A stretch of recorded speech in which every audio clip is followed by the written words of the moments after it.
Hello and welcome to the 8th lecture in AC 1002. This lecture looks at the historic development of timber frame technology. So as we'll be looking at domestic timber frame buildings primarily in this module, we need to understand where they've come from. So it's necessary to look at the past and how buildings have developed over time, or the use of timber in buildings has developed over time. The buildings of Europe in temperate regions, so that's primarily the northern part of Europe, have used timber for some significant period. And the methods that were developed over this period have led directly to modern day platform frames. So this lecture we're going to look at historic cruck framing, the various types of infill panels available or used within cruck framing and half-timbered houses, how timber jointing methods might have changed over time, and how that then developed or changed into early modern framing methods, which were the precursors to the platform frame which we'll be studying. So timber's got a very long history as a structural material in the UK and around the world, and this very much depends on where you are situated in the world, or where the timber is and what type of timber is available. In temperate zones, which would have had deciduous forests or broadleaf forests, there was available hardwood. So in the UK, this tended to be oak, other large hardwood trees. In subarctic zones where you would have had pine and fir, you would have used timber slightly differently. So with a hardwood frame in a temperate zone, you might have used it for frame materials, frame members. In a subarctic area, you might have used these long straight logs and stacked them up and created log cabins.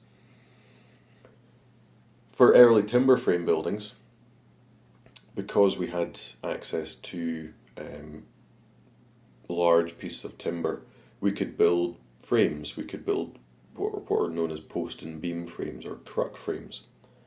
And because these frame elements were capable of spanning significant distances, we needed to infill them with something. So traditionally there would be wattle or daub or brick or other variations depending on where the building was constructed.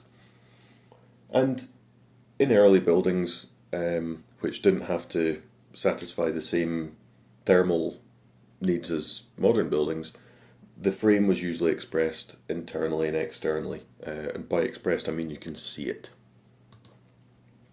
So if we look first at a cruck frame, which is a very old type of framing, you would have made use of two large timbers, which would have been connected at the base of the wall, at the corners and along it, and which would then meet at the ridge of the roof, at the apex.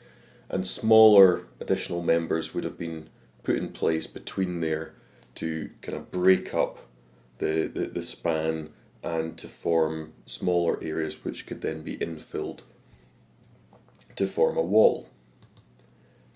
So in this example, the two large pieces of timber that are forming the cruck, we can see from the bottom of the corner of the walls to the top form a triangle.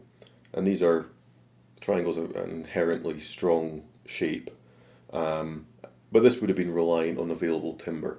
If you could get a tree and split the trunk, and the tree had grown in the right direction to cope with the stresses or the loads on the building, then a trained craftsman would be able to split those and form them into an A-frame. And this building isn't necessarily a true cruck or a full cruck, because a true cruck doesn't necessarily need the horizontal tie beam to be secure. But these were often employed to make an A-frame to either use as floor joists for an attic, or ceiling joists to form a loft that could then be occupied or used for storage or such like. The development of a cruck frame was a half timber house, and this was a more regular construction, whereas in the previous example the infill panels were of different sizes, different shapes depending on the availability of timber. For this particular house we see something which is much more regular. The vertical timbers forming the wall framing are spaced at a regular distance apart. They have been worked to be more or less the same size, and they're connected at the bottom onto a main beam, and that main beam that would then sit onto a foundation wall or a substructure wall. So the white wall at the bottom would have been built up out of stone, and the beam that we can see at the kind of bottom of the image there would have been laid on there, and that's the equivalent of the modern sole plate. And off of this, the main frame could have been built. On the upper part of this house, you can see that there are diagonal timbers, which would have been added to provide resistance to racking. So if you think back to lecture 6, where we were talking about the action on a frame which is unbraced, and how it deforms sideways, which is racking, the diagonal timbers within the upper part of this were there to resist that. So even early on when they were building frame structures, they realised that you needed some way to stiffen the frame. And all cruck frame buildings and half timber buildings require some method of infilling between the main structural members. And the traditional method, or the most basic method, was to employ what's called wattle and daub. And wattle is the woven material. It's a woven timber, and that was then put in place, and that daub, which was a kind of mortar-like material made of clay and soil, was kind of mixed up with water and roughly plastered into that matrix of timbers. And we can see on the right hand side of this panel that was probably done in a number of layers. So there would be a very rough layer that was put in place to form the basis of the wall, and then maybe a finer mixture which could be decorated, and there's a couple of swirls and pinpricks through that as a form of decoration. So this was a kind of a two-stage or three-stage process to be able to infill and create a wall out of a frame. And the timbers that made up the wattle were usually split branches gathered from the location of the building. They didn't dress them, they didn't take the bark off them, and they were left quite rough. And that gave a big surface area for the daub to key into. To the outside of the infill panels, traditionally there would have been a lime wash or a chalk wash, or laterally a type of plaster might have been used to apply over the top as a decorative finish, but also to help keep the building wind and watertight, to stop water seeping in through any small cracks that would have been would appear within the construction. And this would have been applied probably quite regularly to keep the building in good shape. Another option for infill between the timbers was brick, and this became more common when the manufacturing of bricks became more commonplace. We could actually get hold of bricks.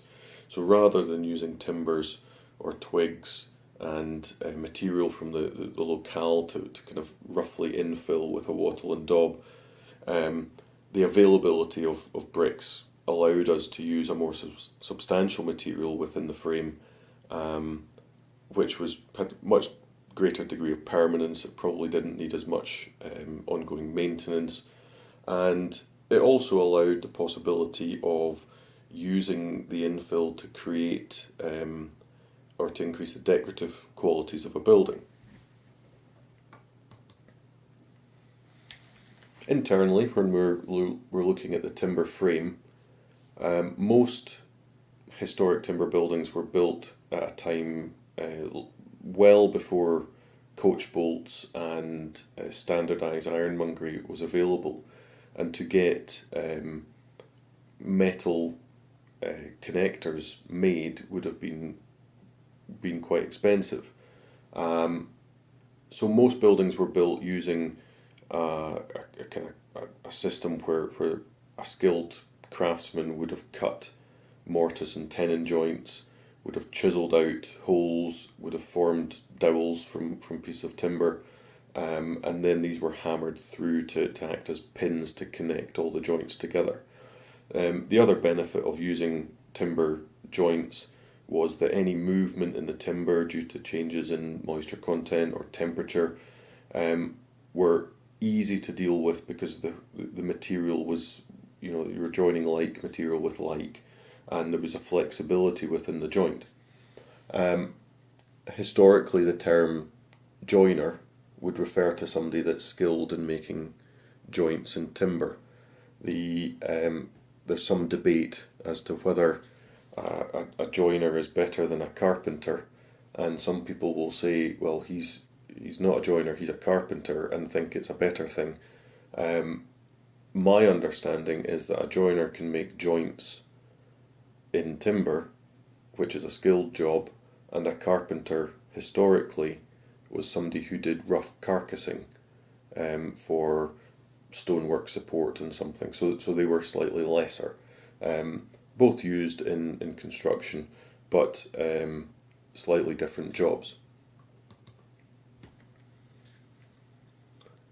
And traditionally, to be able to get a piece of timber into a kind of workable shape, they didn't have mechanical saws or large machinery, so you would have shaped a piece of timber using an adze, which is an axe where the blades set at 90 degrees to what you would imagine, and you would stand on a piece of timber and chip the timber away to form it into a shape, and these would be kind of roughly hewn by hand. If we're looking at modern versions, then they would use squared timber, where it's probably taken off a saw. But the jointing methods haven't changed. They're very similar to what they were before. They maybe use a mixture of hand tools and power tools to create some joints, but the methods are the same. You would still use cuts within the timber to create sockets between one part and the next, and drill holes through for dowels to then connect those pieces of timber together. And there are contemporary examples of timber framing that are being produced today using exactly the same materials and methods. And they're usually designed by specialist companies who would measure for a house and mark each piece of timber so that they knew exactly where it was going, and turn up to the house and effectively build it off a frame or build it off a substructure that was already in place. The traditional post and beam structure that we've kind of looked at over the last few slides, if you're building them in nowadays as a kind of contemporary expression, you would probably use oak, and there are structural systems available today which are more efficient than an oak frame. So this is usually chosen for aesthetics. If you look back and if you look at this example and think back to lecture 6, which was talking about ways to brace or stiffen frames, and there was a slide which talked about rigid joints at the corners. We can see some examples of how to make these timber frames rigid and allow space between the timber columns to be used as circulation space. So we've got these small diagonal braces, and in this image we can see the timber dowels going through these connections, being left proud on the surface. There is an option that you could cut those off, but for aesthetic reasons this person has left them standing.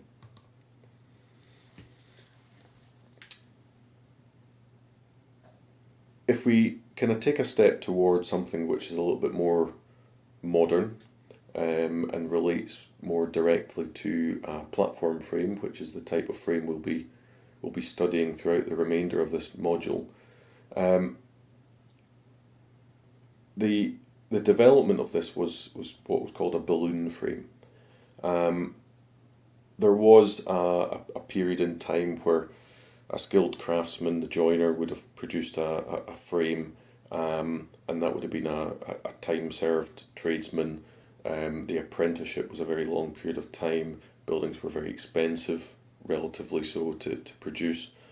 And the balloon frame was a development which allowed a building to be built with less skilled labour. It didn't require the same skill in jointing. It also relied on the development of wire nails.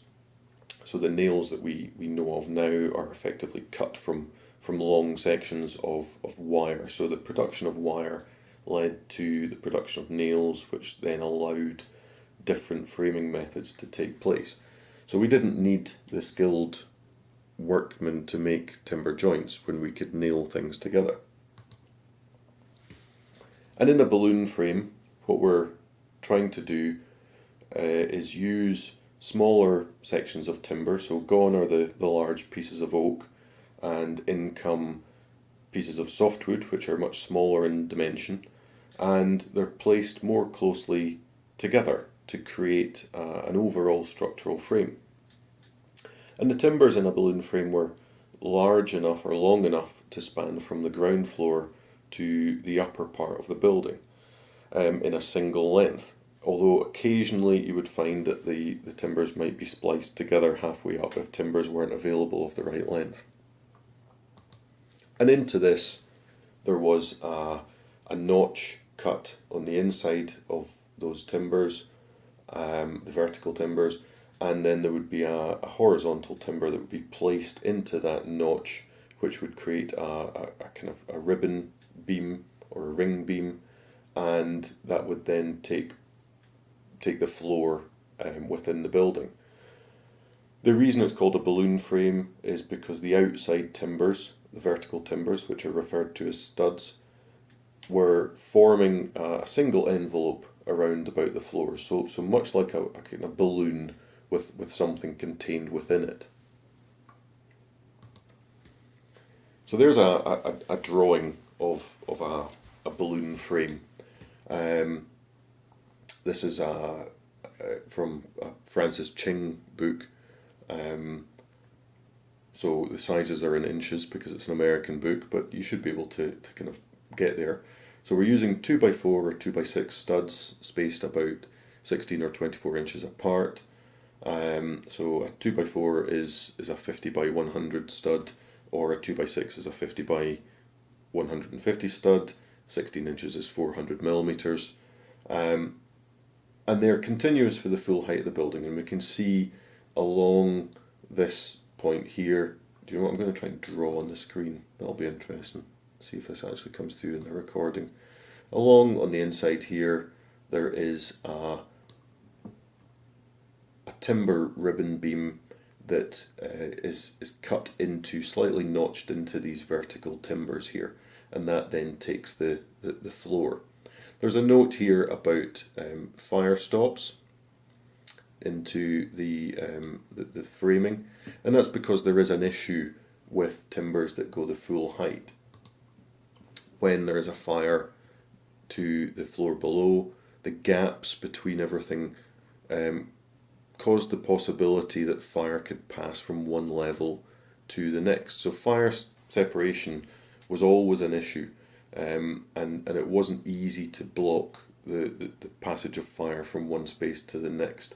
And as you'll see in future lectures, fireproofing cavities is an important aspect of designing timber frames.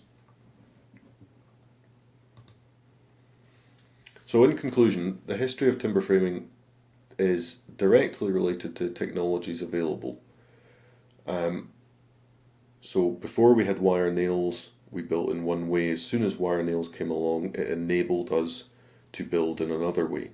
And this is a thing that's happened all the way through timber technology and building technology as a whole. As soon as a new technology comes available, then it maybe changes the way that we think about the methods that we can use to build.